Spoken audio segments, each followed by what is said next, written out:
Hello everyone, my name is Reena Soni from Sanskar Valley Academy. Students, today we are going to teach our chapter 6 of Hindi language. Okay students, so please pay attention and look at this screen. Okay बेटा ये आपका chapter है संज्ञा means noun. तो बेटा मैं आपको समझाने जा रही हूँ संज्ञा, तो आपको बेटा ध्यान से समझना है, ठीक है. तो देखिए यहाँ पर लिखा हुआ आपका किसी भी प्राणी, स्थान, भाव, वस्तु या गुण के नाम का बोध कराने वाले शब्द संज्ञा कहलाते हैं. जैसे सड़क, कलम, हवा, महल. ठीक है, दिख रहा ना आपको. किसी भी प्राणी, स्थान, भाव, वस्तु या गुण के नाम का बोध कराने वाले शब्द संज्ञा कहलाते हैं. ठीक है, यहाँ पर देखिए आपका सड़क जो है वो भी क्या है, एक संज्ञा है. कलम भी एक संज्ञा है और हवा, महल ये भी एक संज्ञा है. ठीक है, तो संज्ञा के बेटा 3 भेद होते हैं: व्यक्तिवाचक संज्ञा, जातिवाचक संज्ञा और भाववाचक संज्ञा. व्यक्तिवाचक संज्ञा जिस संज्ञा शब्द से किसी विशेष व्यक्ति, वस्तु, स्थान या प्राणी का बोध होता है उसे व्यक्तिवाचक संज्ञा कहते हैं. आपको समझ आ रहा है बेटा? जिस संज्ञा शब्द से किसी विशेष व्यक्ति के बारे में, किसके बारे में, किसी व्यक्ति के बारे में, किसी विशेष व्यक्ति के बारे में, किसी विशेष वस्तु के बारे में, किसी विशेष स्थान के बारे में या किसी विशेष प्राणी का बोध होता है तो उसे हम व्यक्तिवाचक संज्ञा कहते हैं. जैसे रवि, गीतांजलि, लखनऊ, भारत, रामायण, हिमालय, यमुना, महात्मा गांधी इत्यादि ये सारे हमारे व्यक्तिवाचक संज्ञा के अंतर्गत आते हैं. इसमें देखिए आपका रामायण आपका क्या है बेटा, व्यक्तिवाचक, क्योंकि ये एक विशेष है. हिमालय भी एक विशेष है, महात्मा गांधी वो भी एक विशेष है. ठीक है, अब यहाँ देखिए दूसरा आपका आता है जातिवाचक संज्ञा. जिस संज्ञा शब्द से किसी प्राणी का, पदार्थ या समुदाय की पूरी जाति का बोध होता है उसे जातिवाचक संज्ञा कहते हैं. अब देखिए जैसे कि आपके फूल हैं यहाँ पर, तो बेटा फूल एक तरह के तो नहीं होते हैं, फूल तो कई प्रकार के होते हैं. तो लेकिन ये जातिवाचक तो मतलब क्या है, फूल से क्या हो रहा है, आपकी जितनी भी कई प्रकार के फूल होते हैं, गेंदा, गुलाब, गुड़हल, चमेली, मोंगरा, इस तरह से मतलब कई प्रकार के फूल होते हैं, है ना. तो उनकी एक जाति अलग होती है. इसी तरह से पुस्तक होती है तो पुस्तक भी एक प्रकार की नहीं होती, पुस्तक कई प्रकार की होती हैं. ठीक है, पेड़ भी आपका एक नहीं होता है, पेड़ भी कई प्रकार के होते हैं. बरगद, नीम, पीपल, आम का, इमली का, बहुत सारे होते हैं. ठीक है, तो इस तरह से क्या होता है बेटा, यहाँ पर किसी पूरी जाति का मतलब किसी भी प्राणी का या पदार्थ का या पूरी समुदाय, पूरी जाति का बोध हो उसे जातिवाचक संज्ञा कहते हैं. ठीक है, यहाँ पर देखिए फूल, पुस्तक, पेड़ आपकी जातिवाचक संज्ञा के अंतर्गत आते हैं. यहाँ पर देखिए तीसरा आपका है भाववाचक संज्ञा. तो जिस संज्ञा शब्द से गुण का, उसके दोष का, दशा का, स्वभाव का इत्यादि भावों का बोध होता है उसे भाववाचक संज्ञा कहते हैं. जैसे मनुष्यता, कुरूपता, प्रशंसा, आशा, बुढ़ापा, ऊंचाई, बचपन, जवानी, दौड़, अपनापन इत्यादि ये सारे हमारे किस में आते हैं बेटा, भाववाचक संज्ञा के अंतर्गत आते हैं. ठीक है, समझ आ रहा है ना बेटा आपको? यहाँ पर देखिए भाववाचक संज्ञाओं को, जैसे आपका यहाँ पर देखिए बुढ़ापा भी आपकी भाववाचक संज्ञा में आएगा, बचपन भी भाववाचक संज्ञा में, और दौड़ भी आपका भाववाचक संज्ञा के अंतर्गत आएगा. भाववाचक संज्ञाओं को देखा या छुआ नहीं जा सकता है, मतलब आप भाववाचक संज्ञा को देख नहीं सकते ना छू सकते हैं, केवल आप उसको अनुभव कर सकते हैं. ठीक है, और उन्हें केवल हम अपनी किसके द्वारा अनुभव कर सकते हैं, इंद्रियों के द्वारा. हिंदी भाषा में अंग्रेजी व्याकरण के प्रभाव से संज्ञा के 2 और भेद स्वीकृत किए गए हैं. यहाँ पर देखिए आपका है द्रव्यवाचक संज्ञा और दूसरा है आपका समूहवाचक संज्ञा. तो फर्स्ट आपका है बेटा द्रव्यवाचक संज्ञा. तो जिन संज्ञा शब्दों से, द्रव्यवाचक संज्ञा क्या होता है, जिन संज्ञा शब्दों से किसी द्रव्य, धातु या पदार्थ का बोध होता है उन्हें द्रव्यवाचक संज्ञा कहते हैं. जैसे चांदी, सोना, तेल, दूध, घी, पीतल, तांबा इत्यादि. ठीक है, ये सारे बेटा हमारे किस में आते हैं, द्रव्यवाचक संज्ञा में आते हैं. ठीक है, यहाँ पर देखिए नेक्स्ट आपका है समूहवाचक संज्ञा.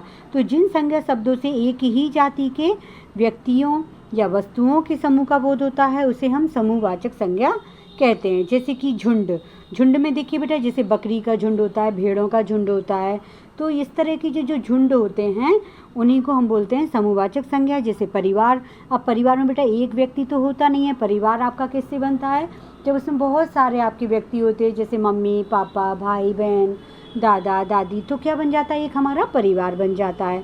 तो इसी को बेटा हम बोलते हैं समूहवाचक संज्ञा। जैसे कि कक्षा आपका है, कक्षा में एक स्टूडेंट्स नहीं होता, बहुत सारे स्टूडेंट्स होते हैं, गर्ल्स भी होते हैं, बॉयज़ भी होते हैं, आपकी टीचर भी होती हैं, तो उसको बोलते हैं समूहवाचक संज्ञा। सेना, तो सेना एक नहीं होती, कई उसमें सिपाही होते हैं, सैनिक होते हैं, है ना। और गुच्छा, गुच्छा जैसे चाबी का गुच्छा ले लीजिए, इस तरह से हमारा ये समूहवाचक बन जाता है। भीड़, तो भीड़ में बेटा बहुत सारे लोग होते हैं, जब भीड़ बनती है मतलब क्या होता है, कहते नहीं है इतनी सारी भीड़ लगी हुई है, वहाँ बहुत सारे लोग हैं, तो इनको हम बोलते हैं समूहवाचक संज्ञा। यहाँ पर देखिए कुछ संज्ञाएं मूल रूप से भाववाचक होती हैं, जबकि कुछ भाववाचक संज्ञाएं अन्य शब्दों से बनाई जाती हैं। समझ आ रहा है ना बेटा, कुछ संज्ञाएं क्या होती हैं आपकी, मूल रूप से भाववाचक होती हैं, जबकि कुछ जो भाववाचक संज्ञाएं होती हैं वो अन्य शब्दों से बनाई जाती हैं। ठीक है, जैसे जातिवाचक में देखिए आपका बच्चा, बच्चा आपका जातिवाचक हो गया, तो उससे भाववाचक क्या बनेगा आपका बचपन। पिता आपका जातिवाचक, उससे पितृत्व, ये आपका भाववाचक बन गया। पुरुष का क्या बन जाएगा आपका भाववाचक, पुरुषत्व, है ना। माता का मातृत्व, लड़का आपका जातिवाचक है तो भाववाचक क्या होगा आपका लड़कपन। नेता आपका जातिवाचक है तो भाववाचक होगा आपका नेतृत्व। मानव, मानव आपका जातिवाचक है तो भाववाचक क्या होगा मानवता। नर आपका क्या है जातिवाचक है तो ये हो जाएगा आपका नरत्व भाववाचक। ठीक है, यहाँ पर देखिए कुछ और दिए हैं। जवान, जवान का क्या होता है भाववाचक जवानी। भाई का क्या होगा भाईचारा। वकील का वकालत। मित्र का मित्रता। कवि का कवित्व। स्त्री का स्त्रीत्व। डाकू का डकैती या डाका। ठीक है, जाति का होगा जातीयता। और यहाँ पर देखिए नेक्स्ट आपको दिए हैं राष्ट्र, राष्ट्र का भाववाचक होता है राष्ट्रीयता। स्वामी का स्वामित्व। प्रभु का प्रभुता या प्रभुत्व। मनुष्य का मनुष्यता। व्यक्ति का व्यक्तित्व। देव का देवत्व। नारी का नारित्व और युवा का यौवन। ठीक है, समझ आ रहा है ना बेटा आपको, ये हमारे बनते हैं जातिवाचक संज्ञा से भाववाचक संज्ञा। अब नेक्स्ट मैं आपको बता रही हूँ बेटा, एक्सप्लेन कर रही हूँ सर्वनाम से भाववाचक संज्ञा बनाना। अभी आपने जातिवाचक संज्ञा से भाववाचक संज्ञा बनाई, अब आपको बनाना है सर्वनाम से भाववाचक संज्ञा बनाना। जैसे आपका सर्वनाम क्या है निज, तो इससे भाववाचक क्या बनेगा आपका निजत्व। अहम आपका क्या है सर्वनाम है, तो इससे क्या बन जाएगा अहंकार। मम आपका सर्वनाम है तो क्या बन जाएगा इससे ममत्व।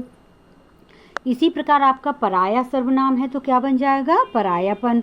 अपना का क्या बनता है अपनापन। स्व का स्वत्व। ठीक है, इसी तरह से बेटा नंबर 3 विशेषणों से भाववाचक संज्ञा बनाना। तो विशेषण आपका क्या है कमजोर, तो इससे क्या बनेगा भाववाचक कमजोरी। दूर का क्या होगा दूरी। कुशल का क्या बनेगा कुशलता। चंचल का चंचलता। आवश्यक का आवश्यकता। मीठा का मिठास। युवा का क्या होगा यौवन। बुद्धिमान का बुद्धिमत्ता। उदास का क्या होता है उदासी। अच्छा का क्या होगा अच्छाई। कंजूस का कंजूसी। एंड नेक्स्ट देखिए आपका स्वस्थ, स्वस्थ का क्या होगा स्वास्थ्य। निर्धन का निर्धनता। गुरु का गुरुता या गौरव। ठीक है, सफल का सफलता बनता है। खट्टा का क्या बन जाएगा खटास। समृद्ध का समृद्धि। विद्वान आपका विशेषण है तो क्या बनेगा विद्वता। कठिन का कठिनता। विस्तृत का क्या होगा विस्तार। अधिक का अधिकता। मधुर का मधुरता। तो इस तरह से बेटा आप विशेषण से भाववाचक बना सकते हैं। यहाँ पर कुछ और दिए हुए हैं। तो बुरा का क्या होता है बुरा आपका विशेषण है तो क्या हो जाएगा बुराई। गंभीर का गंभीरता। अकेला का अकेलापन। उदार का उदारता।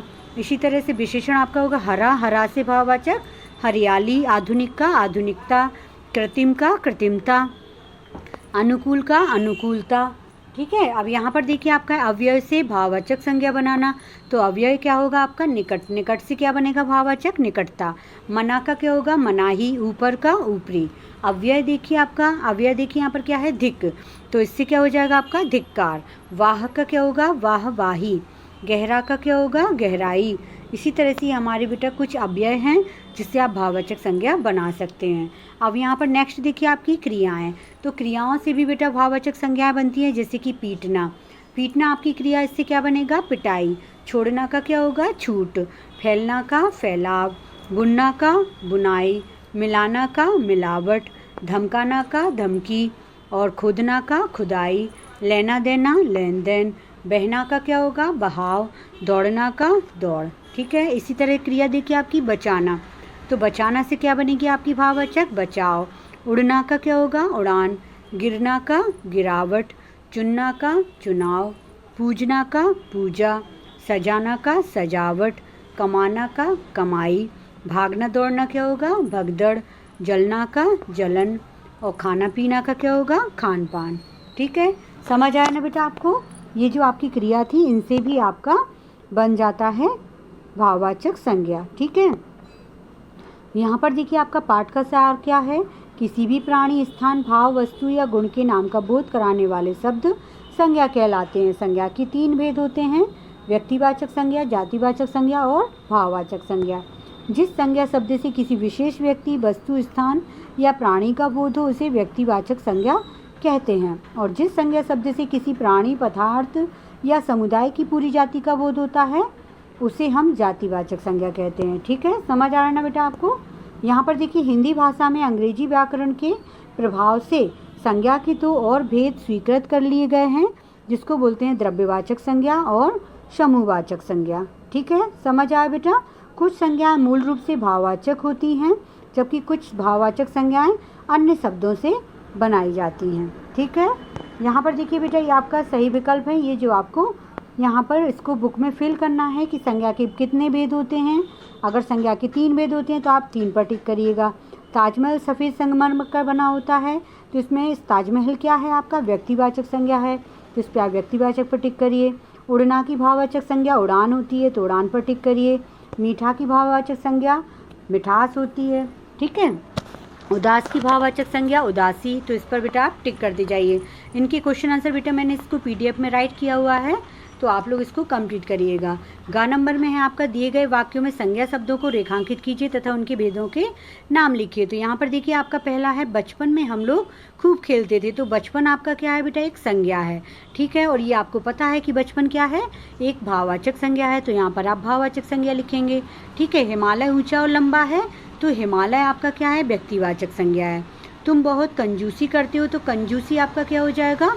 भाववाचक संज्ञा। आकाश बहुत पड़ता है, तो यहाँ पर आकाश क्या हो जाएगा? व्यक्तिवाचक संज्ञा। मेरी पुस्तक उधर रखी है, तो पुस्तक क्या हो जाएगी बेटी? आपकी जातिवाचक संज्ञा। अखिलेश अभी तो यहीं बैठा था, पता नहीं कहाँ चला गया, तो अखिलेश क्या है? आपका व्यक्तिवाचक संज्ञा। ठीक है बेटा, दिए गए शब्दों से भाववाचक संज्ञा शब्द बनाइए। तो बेटा यहाँ पर मैंने कुछ भाववाचक संज्ञाएं बनाई हुई हैं और कुछ आपको होमवर्क में करना है। ठीक है, तो मीठा का क्या हो जाएगा? मिठास। मानवता का क्या होता है? मानवता। मधुर का मधुरता, और बुनना का बुनाई। निकट का निकटता। अपना का अपनापन।